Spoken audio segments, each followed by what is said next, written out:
Hi guys, good evening. Hi mga kabingkay, good evening. Siguro mga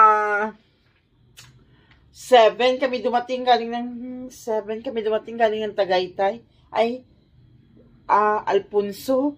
Tapos kasi may pinuntahan na kami doon sa Alfonso. Ito ang aming dalaw. Hindi ko na ginhul isa-isa kanina guys. Ang daming bunga ng santol doon. Ilang puno doon. Hindi ko pinakita ang pag-harvest namin ng puno. Ito ang bunga ng santol niya. Ang laki. Pero yung isang part doon, isang puno ng santol doon, matamis. Ang isang puno naman doon, yung maasim. Kaya hindi ako nagdala ng santol. Dalawa lang ang dinala ni Madam. Ayan o. Ang dami kong kalat sa dito. Yan yung nag-extra lang yung kalat. Bumili kami doon sa Tagaytay ng kalabasa. Mura lang to guys dito sa Tagaytay yung kalabasa.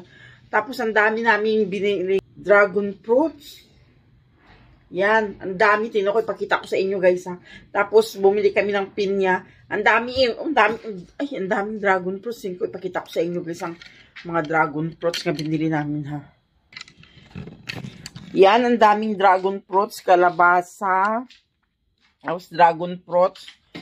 Avocado, yan o, avocado. Magsarap itong avocado niya kasi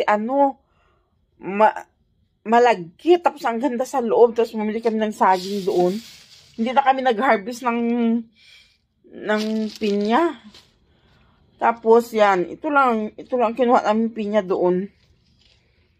Pinya. Yan lang yung ang kinuha namin pinya doon. Ito lang konti lang hinarvest namin niya pinya. Siguro next month pa yun. Dadami naman ang harvestin namin pinya. Tapos ito nakakatuwa to. Ang saging, shout out to Kuya Roger. Pinutol niya ang buong saging. O, tinan mo, ang laki-laki. Dalawa yan. Saging na yan, tingnan guys. Yan ang pinunta namin doon sa Tagaytay kanina. Dumating kami, tapos pakita ko sa inyo. May binili pa kami doon sa Kulits. Yung pauwi na kami. Kasi wait lang guys, ipakita ko sa inyo yung binili namin sa Kulits. Masarap tong bibingka doon sa RSM. Kami bumili ng bibingka. Masarap. Pero yung may binibilang kami doon yung bibingka sa National Highway lang siya. Sa highway lang. Yung bibingka nga parang luto sa uling. Ang sarap niya guys, promise. Ito, dalawa kasi ang binili namin bibingka.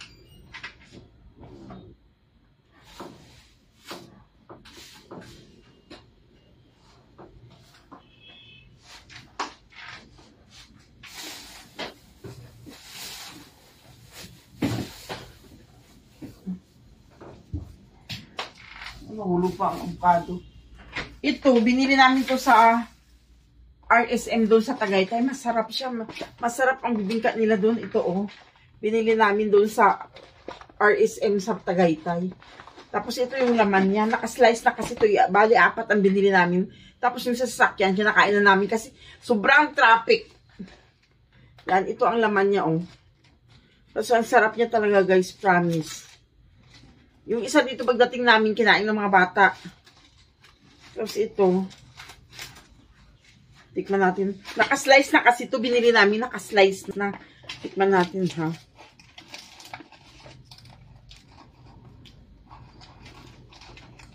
Hindi ko na kutsilyuhin to guys. Ayan oh. Masarap siya talaga.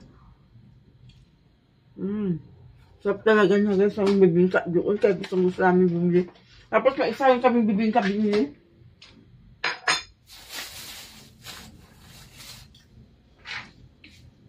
Yan. Tag 10 lang. Tag 10 lang ito. Mayroon sila tag 20. Malaki ang tag 20 nila. Ito 10 pesos lang. Ito isang ganitong bibingka. Ganun. Tapos ito lang yung hinarvest na pinya. Ito lang. Yan. Yan lang din ang mga hinarvest namin na pinya.